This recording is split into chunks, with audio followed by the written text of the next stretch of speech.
Ladies and gentlemen, boys and girls, this is a Star Chronicles Dallas Cowboy podcast. I'm Troy Hill. I'm joined with the Star Trek fan Ron, Kyle, and Lisa. How are all you guys doing this evening? All is well. Couldn't be happier. Yeah. Victory Monday makes it okay. Mm-hmm. I thought you guys are going to be a little more excited and pumped up, after the nail biter yesterday. I thought, we laced it up the bootstraps and we just went through this thing. We struggled and we survived towards the end in a blowout victory, 40-0 against the New York Giants. I don't think anybody here on this program or even in our feed predicted it would end up being this great. What's your thoughts on that, Ron?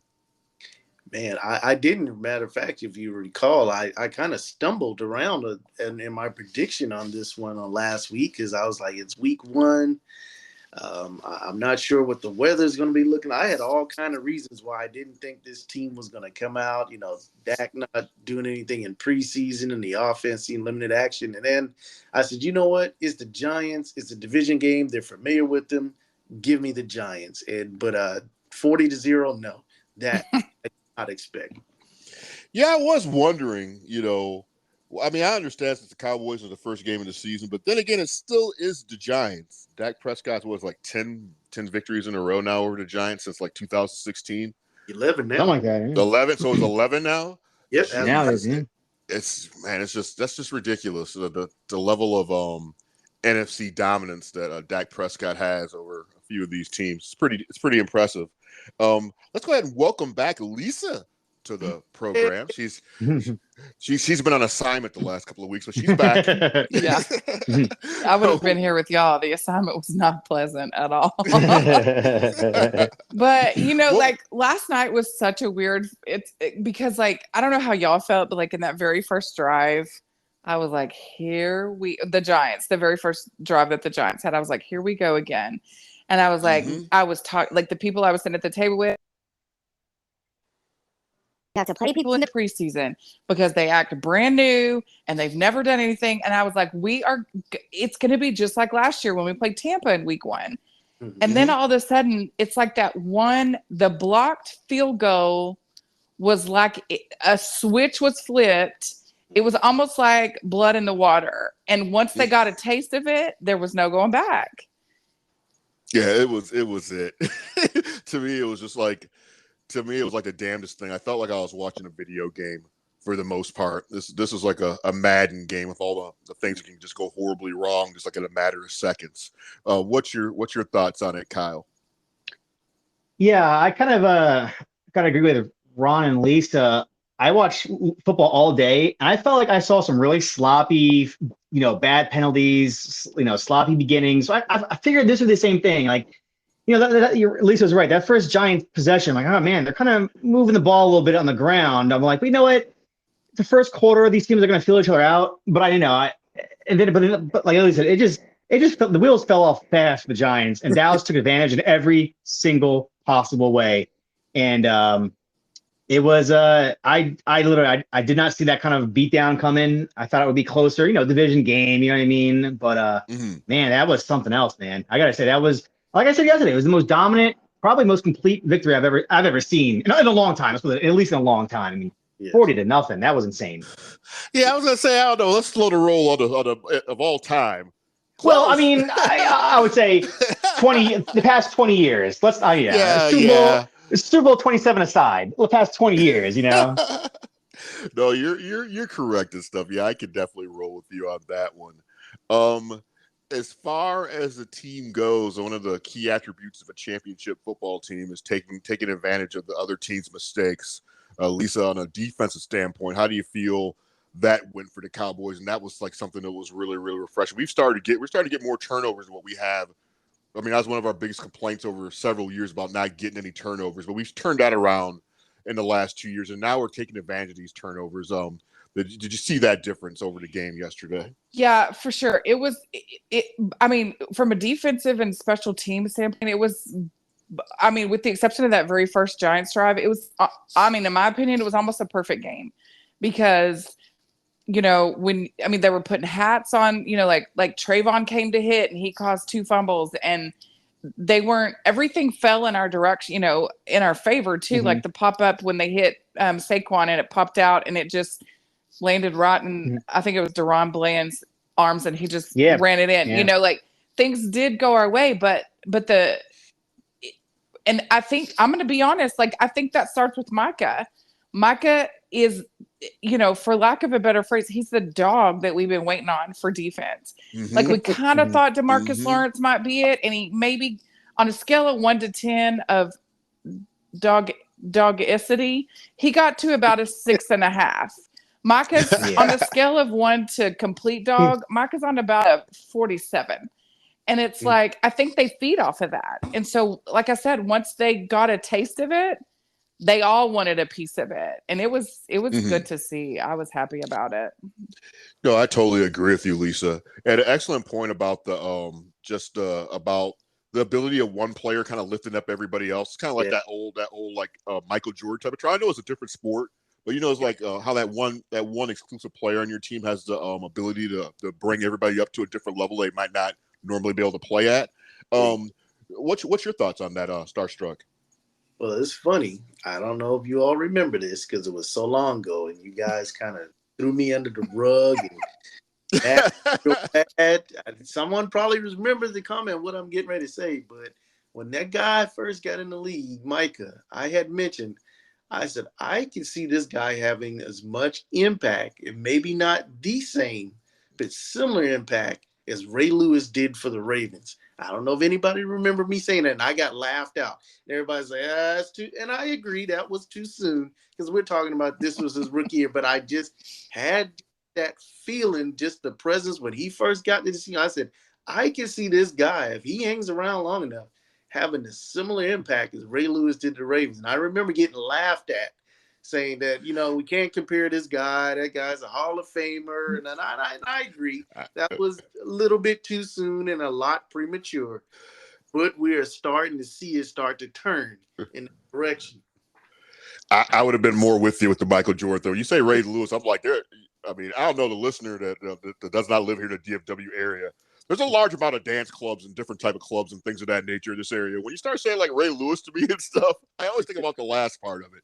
So I don't know if I would have been down for that comparison. And I think that's what you told me too. You was like, well, we be like that. I think you made that comment that night too. Well, we don't want him to be just like Ray Lewis. Yeah. So what's your thoughts on that, Kyle? Yeah, I think that's definitely goes up without saying. This team has been looking for that guy ever since D Ware left. You know what I mean? Like, let's be real. He was the only player for the past probably 20 years that was worth a damn on defense. Sean Lee was always hurt, but yeah, like Lisa said, they thought DeMarcus Lawrence was gonna be that guy, and he just never was. That's not his game. You know what I mean? But it's kind of crazy how it took this young guy. You know what I mean? A linebacker that, let's be real here, not many people wanted a linebacker in the first round. You know what I mean? And for him to come in and have such an impact on this team, chemistry wise, culture wise. Because for the longest time, Dallas Cowboys defense has been a joke. Ever since, Garrett era, the Monty Kiffin and, Rod Marinelli, they never put any emphasis on defense. So it is just odd to see that switch, you know what I mean? So it's, it's welcome. It's welcome. Yes, I totally agree. Last night, no team has ever lost 40-0 or worse, lost a sack battle 7-0 or worse, lost a turnover battle 3-0 or worse, had a blocked field goal, returned for a TD, threw a pick six in the same season, let alone doing it in the same very game. And I just think that is like some ridiculous cheat code video game type stuff for that to happen to one team. Let's turn around and look at the offensive side of the ball because there's still not like a lot. There's my philosophy is that they did what they needed to do, and they did what was given to them. They didn't need to pass for all these touchdowns and try and do all this stuff. Yeah. What's your thoughts on that, Lisa? Let's say what it is. Like the whole process of a football win is they talk about it all the time. It's complementary football. If your defense and your special teams gives you a cushion like the offense had, you don't need to be spectacular. I'm Yeah. fairly certain Seattle has an entire Super Bowl trophy on complimentary football. And Russell is being who Russell, like people are freaking out now because of the way he's playing in Denver. Russell was always this guy, but he had a complimentary defense to kind of overcompensate for his ineptitudes on offense. So Russell didn't have to be. I can't believe, looking back on the money, that Russell robbed the entire NFL. Let's call it what it is. But like, he did what he had to do to not lose the games. He knew his defense was always going to keep him in it. So I feel like that's what the offense did last night. We didn't see much, but we didn't need to see much. And I like that because you got a 40-0 win without showing all your cards on offense. So it's almost like you're still holding all the aces going into next week, and even maybe more so now that Ron got hurt. So, Yes. Which is, I guess, breaking news at this point. We don't know the status of Aaron Rodgers or what he's out. Return. So he's out. Yeah, he's in a walking boot. Yeah, he's in no pads, no helmet. He's in a walking boot. Yeah, and I still, like I said, I don't question what people's injuries are, but I mean, I couldn't see the ankle injury in that hit, and I just seen him just standing there for a minute, and then I think he might have reflected. They showed it. They showed it in slow motion. I think it's his Achilles. The way his foot stretched. The way his foot kind of stretched, his cleat kind of got caught in the turf. And it looked like he stretched his Achilles. I could be totally wrong, or a calf muscle or something, but it looked, you could definitely see it in slow motion. You'll see it. Something got stretched in that ankle. Yeah. It wasn't like it got rolled or broken, but something got pulled or stretched big time. Okay. All right. I'll definitely have to take another look at it because after that, I'll be honest, I kind of just turned the TV off. I'm like, oh, no, I understand. I'm just saying. There's nothing else for me to see here. Yeah. Well, what's your thoughts, Ron? Well, it's good that we were talking about, because Kyle had made mention about, I don't know if this has been, this looks like this has probably been the most dominating that we've seen this team. Well, I got another game to kind of compare. But still, to kind of lean towards what Kyle was saying, though, still last night beats it because the Giants didn't put up any points last night. So, yeah, I was Kyle. But there was a game that was similar where the Cowboys beat the brakes off of the Colts. If anybody remember that game was 54-19. And the reason why I bring this game up is because of the stats for Dak Prescott, because Lisa brought up the fact that you don't have to do anything, dynamic or whatever from the quarterback position. Because last night, Dak Prescott went 13 of 24 for only 143 yards, no touchdowns. In the game against the Colts, we scored 54 points. Dak Prescott was 20 of 30 for only 170 yards, but he did have 3 touchdowns and interception. But he had only 170 yards in that game against the Colts, and last night only 143. So it just goes to show what you guys were saying as far as the dominance for one. And at least is saying, we don't need you to be spectacular, but if called upon, do something. But the defense could carry this thing as long as the offense just does just enough, when they get the opportunities. So, we could be looking at a squad this year based upon, and I know it's only been 1 week, but if this team could keep this mentality and be dominant like that monster of the midway defense, and I hate bringing another team in this, so I'm just going to say if they could just be like the Dallas Cowboys in the 90s instead of having to resort to bringing in another team, or the doomsday Dallas Cowboys of the 70s, we could be looking at another championship. Well, let me ask you this real fast, and I know what y'all's 3 answers are going to be, and the majority of the Cowboy fan base should have the same answer. But I guarantee you, if you ask Dak Prescott, Dak, you're going to average, your game average this year is going to be sub 200 in passing yards, but you're going to get to raise the Super Bowl trophy at the end of the year. I'll take that at 17 or 20 out of 20 games. And Dak would be the same way. Yeah. He's not going to care what his stats are. I'm pretty sure he even said that. Someone asked him, what's going to be like to look for this offense to be successful post Kellen Moore? He's like, it doesn't matter. He said that he doesn't need to put up the numbers. The numbers don't matter. It's the wins that matter. He said that in an interview like a week ago. And I got to agree, I don't give a shit if they're the first, ranked team in offense in the league if they're going to get, beaten divisional round every goddamn year. Right. Yeah, well, I mean, you can look at even like at who I like to call quarterback Jesus, Troy Aikman. I mean, yes. he was. I mean, I'm not saying his stats were average, but I'm not gonna say he was setting the earth on fire either. You're exactly right. But he was winning championships, and I don't think he had any type of complaint on any of that type of stuff. I mean, let's take a look at last night's offensive from like 1,000-yard view. Did they sustain drives? Yes. Did they put up points? Yes. Yes. Was it torrential downpour? Literally all game. Torrential downpour. Was it? I mean, what do you think? You run the ball. Did they have 3 rushing touchdowns yesterday? Yeah. Exactly. So what are we complaining about? You know what I mean? Like not you guys, but like people are nitpicking. And no turnovers. Exactly. They didn't punt till the fourth quarter. You know what I mean? Like and the thing I go back to too is all the pundits and all the experts or whatever. They were, a lot of people picked the Giants to win outright last night.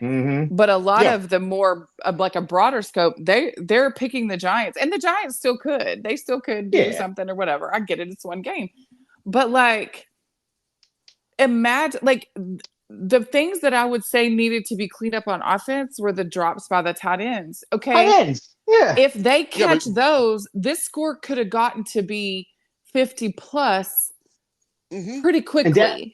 And Dak is 19 out of 24. You know what I mean? Not 13. Yeah. You know what I mean? Like those were drop passes of clearly the tight ends. You know what I mean? Yeah. And do you attribute that to the rain? Because I know originally I was upset, but then I start thinking, well, it is rain, so maybe it'll be different next week. Maybe it'll be different in clear weather. I mean, it's not an excuse, but I guess it is an excuse. I mean, what's your guys' thoughts on that? Just let's go around the tables on the tight end performance in general. I mean, they were getting open. There were a few catches, but how are you guys? What place are you at in your brain as far as our tight ends go? You have one job. Yeah. They ran. They ran on the Giants too. True. They ran block really well, though. If it hits your hands, they weren't, because like I would look at the replay and be like, okay, was it like behind them, too low, too high, whatever. They were the ones that the tight ends dropped were dead on. I get it. It's slippery. I get it. It's going to happen. But, and you can't, I mean, as much as I was irritated by it in preseason and, in training camp, they have good hands. Like, I'm not worried about that, but it was frustrating because if you are in a game that is not a blowout from midway through the first quarter, those kind of drops could be critical. Like we've seen them. Like last year, I think it was in this Giants game, CD had a bunch of drops in the first half. Now then he one-handed and miraculously caught a bunch of stuff in the second half and scored a bunch of touchdowns in the second half. Yeah. I remember back. It could be critical. Yeah. I mean, I remember back in the day, you guys might remember Jason Witten had like a real off season in the beginning where he was making drops and fumbling and everything else. And then, he got everything going, towards the end of the season. But I mean, I mean, any thoughts on the kicker? Would you guys like lose your damn mind and stuff when you missed that first extra point? Of course. Yes. I'll admit it. 100%. 100%. Yeah. It's about 6 kicks behind me now, but in the beginning. Yeah, exactly.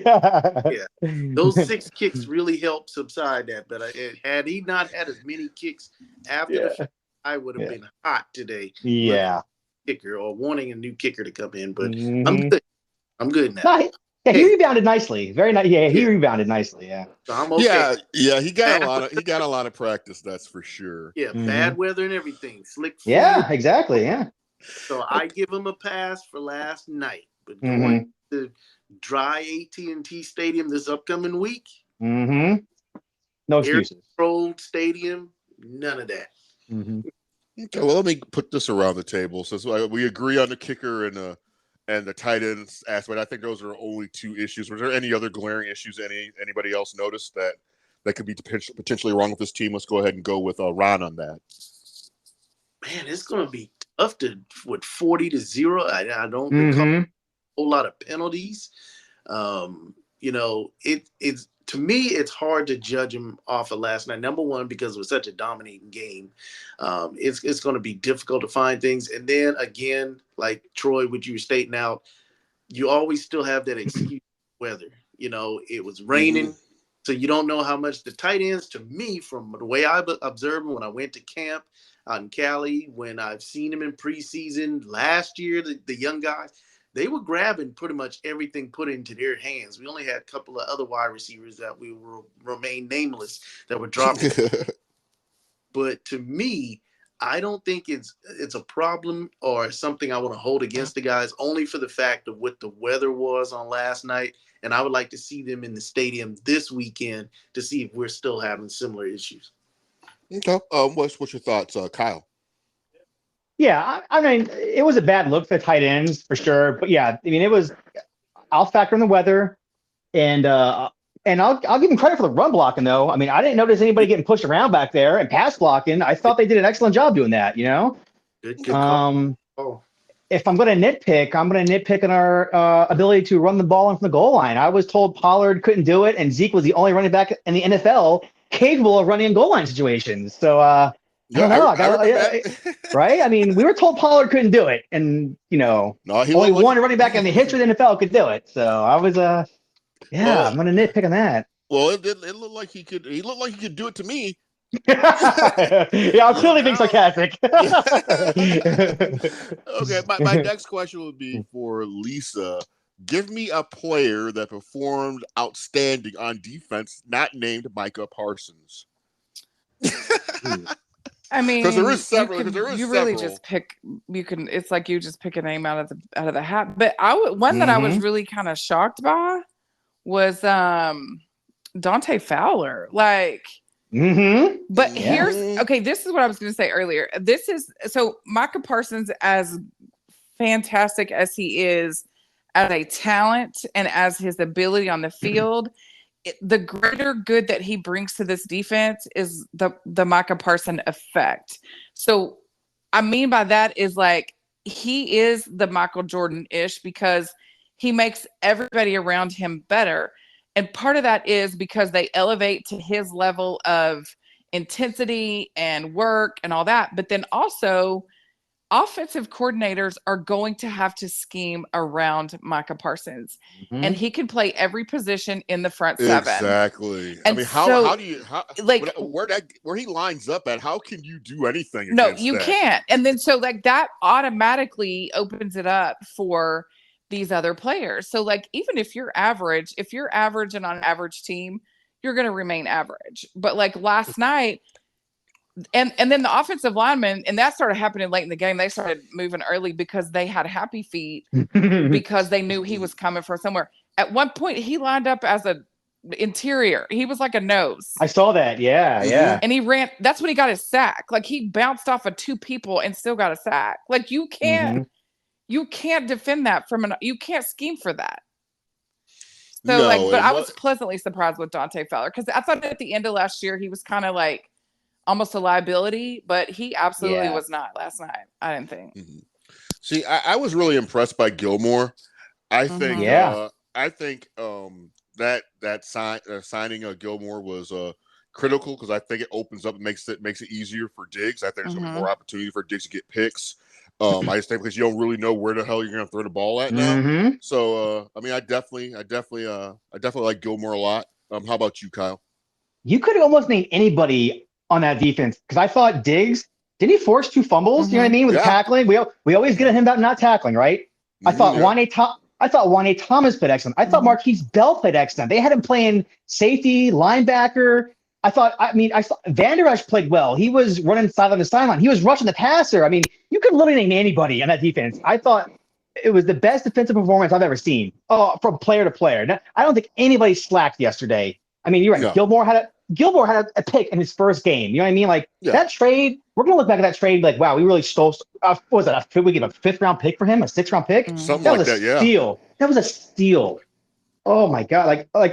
Those guys played excellent. I mean, Fowler, I thought he was a bomb after. I'm like, why are you bringing this guy back? He was the most average Joe last year. You know what I mean? He was playing lights out. I couldn't believe it. Yeah. Yep. Totally name anybody. They all played well. So you have anybody to name Ron? Yeah. Kyle started naming everybody, and I was going to have a surprise name that I didn't think anybody was going to say, but Kyle as he was naming people off, he got mine, and mine was going to be Marquise Bell because people like Trayvon Diggs, Stephon Gilmore, they're names that you're kind of expecting to like. That's what we're for. But a guy like Marquise Bell, where I'm like, they're putting him at what? At linebacker. Yeah, I mean, it's like the same. It's like the same. They got players, not like Micah Parsons level, but they got players that can play multiple things and line up in different things. So it's like you got like a dual effect going on. Because I mean, it's like what at least you call it the Parsons. What is it? The Micah effect? Yeah, I like that. I like that. Dogs. They just want to be dogs. They just want to not just do their jobs. I think in the past we always had guys that just wanted to I'm just going to do my job. But now you have guys that want to do their job, but they want to do it well. Mm-hmm. They want to be a part of and be a contributing factor. I want to force a turnover. I want to recover a fumble. I want to intercept a ball. Guys want to not just do their job, but they actually want to perform well at it. And the most terrifying thing, if I was an offense getting ready to play this defense, number one, this is week one of this thing. Number two, there's a couple of different times where, okay, if Micah Parsons is not going to get you, then there's like another half a second where this next guy will. And if this guy doesn't get you, then there's another guy that's going to get you. I've seen this crap over and over again. It's usually always just like one guy. One guy breaks free. If you get past that guy, maybe we can still do something. There's like some chances where you just have absolutely zero chance. Just take your sack, and go on about your life. But then the other thing that should terrify the league is there are some injuries. Like, okay, imagine if you will, humor me for a second, if Overshown hadn't gotten hurt and he was in the starting lineup. Oh, Jesus. If Donovan, if he's back, it was a Donovan Wilson he's the one that's still hurt. Like, we're still not technically at full strength. I mean, it was as close to full strength from just like a performance standpoint. But imagine putting those two back in with what happened last night. Like, it should terrify offensive coordinators. And I'm not saying there's not going to be times where I'm frustrated with the defense, but you set a tone last night because it's rare. Like, I think Ron said it earlier. It's rare that a team doesn't score a single solitary point. And it's not that they didn't score. They really weren't close except for like 2 times. Yeah. You know what's funny, Lisa? You mentioned the Seahawks earlier today, and like that's the only way I can equate this team. I remember watching that run. What was that 2015, 14, whatever year it was. Yeah. And when they had Bennett and Cliff Averill and and Earl Thomas and Cam Chancellor and Sherman. I remember there was one specific game I watched, and Russell Wilson throws an interception, and that team got off the bench, the defense. Like they were going to kill somebody, like the defense. Like they were not going to let that team score. They wanted to go back up. They wanted to go back on that field to defend the position. I know the game you're talking about. Yeah, I remember that. And they like rallied around it. That's what I see with this team.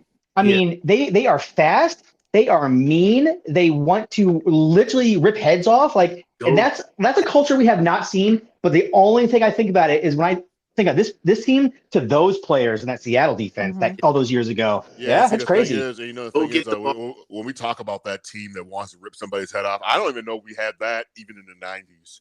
That was like a 70s trait to me. Yeah, very much so. Yeah, because in the 90s we were, we were dominant, but I don't think we were like wanting to rip and destroy everybody type dominant either on the defensive side of the ball. We had like a lot of flair and like a lot of finesse with that thing. You know, this is a whole different animal. This is like Steel Curtain type shit. Yeah, I had Mean Joe Green, Elsie Greenwood, Jack Ham, Jack Lambert. Yeah, I had a lovely, luxurious afro back then when they were talking about this. I mean, trust me, it was luxurious. Back when I was like 8 or 9. But but yeah, it's just I can't say enough good things about this game. Anything on just Dak Prescott and general, because he still got flack and stuff for this game. Well, we've already covered the part about not throwing the ball enough. Who cares? We don't care. We won the game. Style points don't matter to me. I don't. Yeah, is it just if this guy's ever going to get some type of relief and stuff? No, he's always going to be damned if he does or damned if he doesn't. No, exactly. He's destined that way. Nope. But We I also believe that that's like everybody always asks questions like, I can't believe you're paying him so much money. I can't believe y'all are paying him so much money. And I'll be like, I'll tell you what, go see where he earns his money. Has nothing to do between this. It has nothing to do with being on the field. It has everything to do with him handling that kind of crap. Like to go out there for your team to win, and it's your team. Let's be honest. Yours and Micah's, like you got an offensive leader and you got a defensive leader. You win 40-0, and people still have your name in their mouth in a negative tone. Like there's nothing else that he could do short of throwing for 500 yards and 7 touchdowns, and then they're going to say it was cleanup time. Like there's nothing he can do to win. Oh, you're right. You're 100% right. Yeah, we all saw the memes last week when Mahomes was he didn't have any weapons, but when Dak Prescott doesn't have weapons, he's the worst quarterback in the. We gotta give Mahomes hell, but.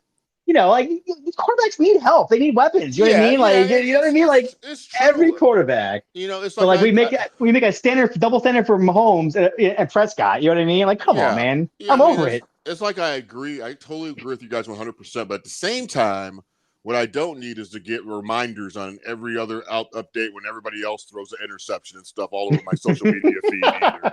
Because that is, to me, that's equally ridiculous. Because in my mind, I'm at the point in my life where I think it has something to do with these people more on a personal level than it has anything to do with Dak Prescott. Because you just can't sit there and hate on somebody over ridiculousness when he's doing exactly the same thing else as X, Y, and Z. But those people are fine. So here's if I can jump in here for a quick Sure. I got X, Y, Z material here. Okay. So on yesterday, you had, which people probably don't realize, I don't think I've seen this happen in quite some time. There were 13 NFL starting QBs that threw for under 200 yards. Damn. And here are some of the most notable ones that had under 200 yards. 3 of them are in our division. And one of them supposedly the supreme leader of the NFL and stuff. He's the golden boy. Much money as he's taking through for 170 yards on yesterday. You had Joe Burrows with 83, who just got paid 82 yards. But you will not hear one thing about that ever, because I got people at work that'll tell you that Burrow is the man. No ifs, ands, or buts or whatever. He's a leader amongst men. Okay, but Smith just got signed back to the Seahawks, threw for 112. Now, these are just some of the QBs. Like I said, you can go back and take a look. There were 13 QBs, starting QBs yesterday that threw for under 200 yards. And so Dak Prescott throwing for 143, where he is on the pay chart, I think he gets a pass for this week. Weather and all stuff coming out of preseason, week 1. But he was in good company yesterday with quarterback. For under 200 yards. Okay, but fundamentally, saying you're giving him a pass for what? No, as far as criticism that are out there saying that he didn't do anything. Oh, so you're not saying you're giving him a pass. You're just saying people in general should just leave him alone. I got what you're saying. This is general speaking. You had 13 or 12 other QBs that threw for under 200 yards. As far as And Jalen Hurts, I think we saw the Eagles dominated their game. But you don't hear anybody saying, Jalen Hurts only threw for 107 yards. You're not hearing about that kind of stuff. You're only hearing about it with Joe Burrow because they didn't win. Had they won, you probably wouldn't have heard about that either. But Lamar Jackson threw for 169. But they dominated their game, like 25-9. I wouldn't say Philly dominated their game, though. Yes. What's that? Philly didn't dominate Lamar Jackson game. They struggled. They struggled to beat the Patriots.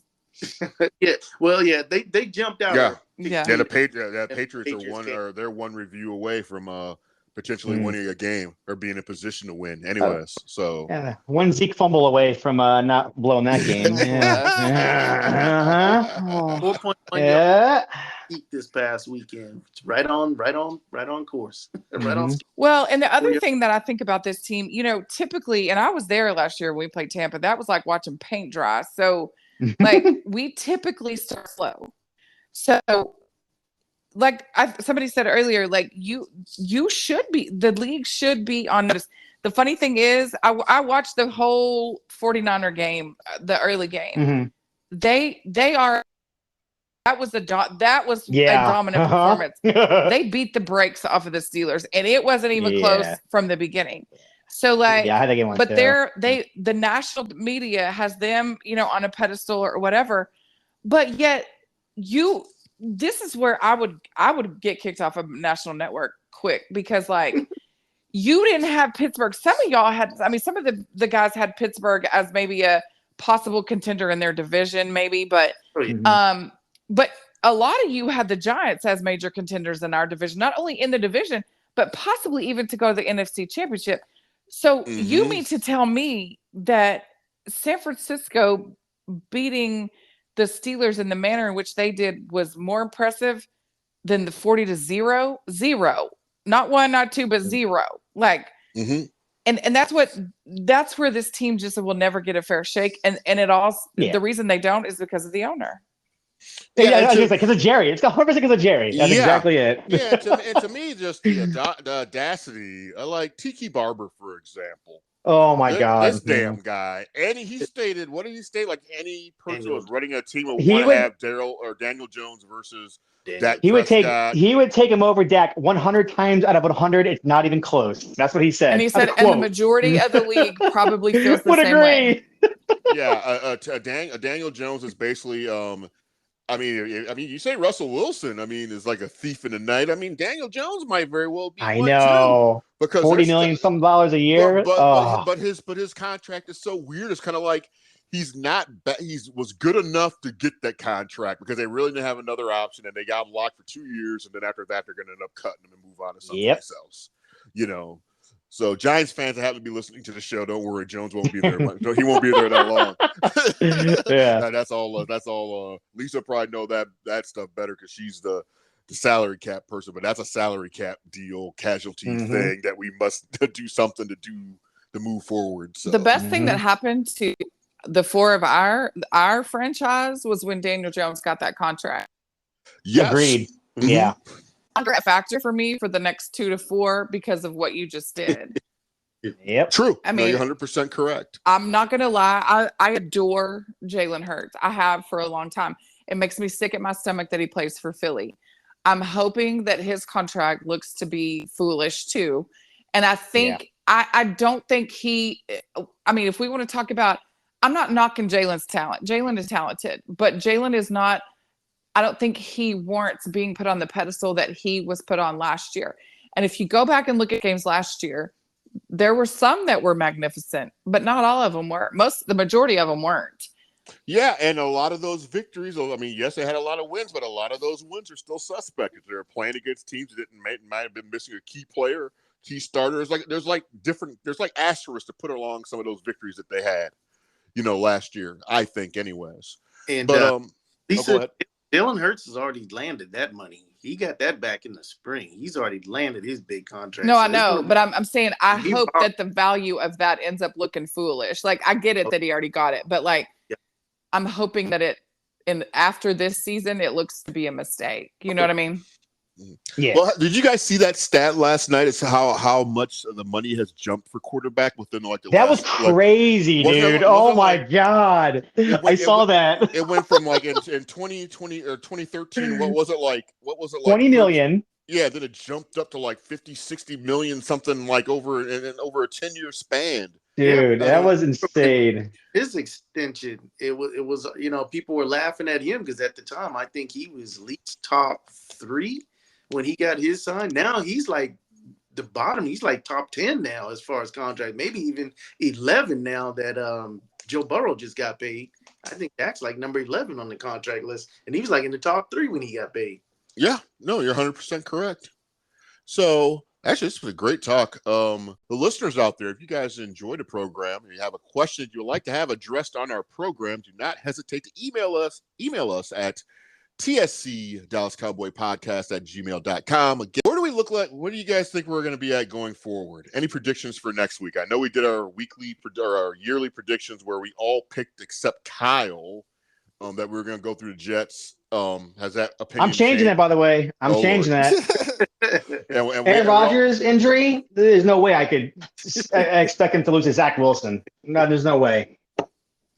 No, I 100% agree. I don't think just from seeing like the first couple of series of the Jets, they're not going to be able to stop anybody. He's already thrown an interception that was right to the middle linebacker, like already.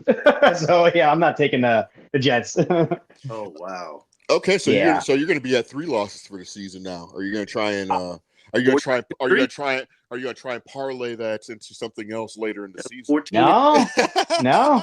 Oh, I'm sticking with what I got, but like I said, like I said last week, injuries aside, like this is a catastrophic injury. This is devastating for the Jets. You know what I mean? If he can't play, they're screwed. You know what I mean? If Josh Allen can't play for the Bills, they're screwed. You know what I mean? So, but yeah, man, I got to go with the Dallas next week against the Jets. Okay, what are your thoughts, Lisa? What is your prediction going into next week? And do you have an overall prediction for the year? Well, I I would just rewatch the Aaron Rodgers injury, and you're absolutely right, Kyle. It is a calf or an Achilles. He could barely put any weight on it when he was walking to the tunnel. But the thing about it is, I remember a day not too long ago, probably 3 years ago, maybe 4, where we played a Jets team that had, I believe it was Sam Darnold as their quarterback. Oh, shit, don't I was there. It was 2019. I was at the game. They were 0-5. Yeah, and they were 0-5. I never thought that we would lose to them because I was in Houston watching that game with my friends. Yep.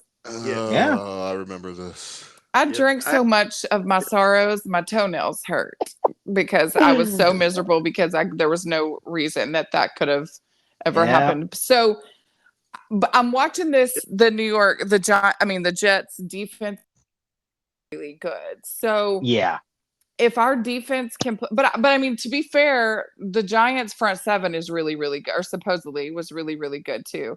So I'm gonna have to I gotta go with the Cowboys again until they break my heart again. I gotta rock with the Micah effect. Okay, well, I can definitely roll with that. And it's funny you say Sam Darnold. We got a third string quarterback that's not even better than Sam Darnold. It's on the team now. Anyways, that's a whole other conversation someday. Let's not go down that road again. yeah, someday. What's your thoughts, Ron? Does anything change? Or are you still all on board? I'm still on board. Sam Darnold, I actually took the day off that day because I was like, man, we're not losing to the Jets. I actually went with my family to the fair. We went to the state. And when people started saying what the score was, as I'm standing up in lines for ride, it took my whole joy away from even being out. Are you serious? I don't think, Jets. So Sam Darnold, by the way, finished that game with 338 yards and 2 touchdowns. I don't see Zach Wilson getting that done with our defense. Yeah. I'm staying with my guns and Cowboys in this one. It's so funny. I was at that game. I was never more embarrassed to lose to an 0-5 team in my life with all my friends around me who are Jets fans. It was embarrassing. Absolutely embarrassing. You know what I'm thinking now? You were at the game, Kyle. Lisa was watching the game in Houston. I was here watching the game. Somebody else was at the fair on a Ferris wheel or whatever, screaming we, jinxing our football team. That's what I take from this now. Yeah. So if you guys want to blame somebody on that loss, blame Ron. But anyways, as always, it's always fun talking about Cowboy football with you guys. We're just about out of time. Any final words for the people this evening, Kyle? Enjoy the win. Let's not get overly critical. It's one game in the pouring rain, and we kicked their ass. Let's enjoy it. Absolutely.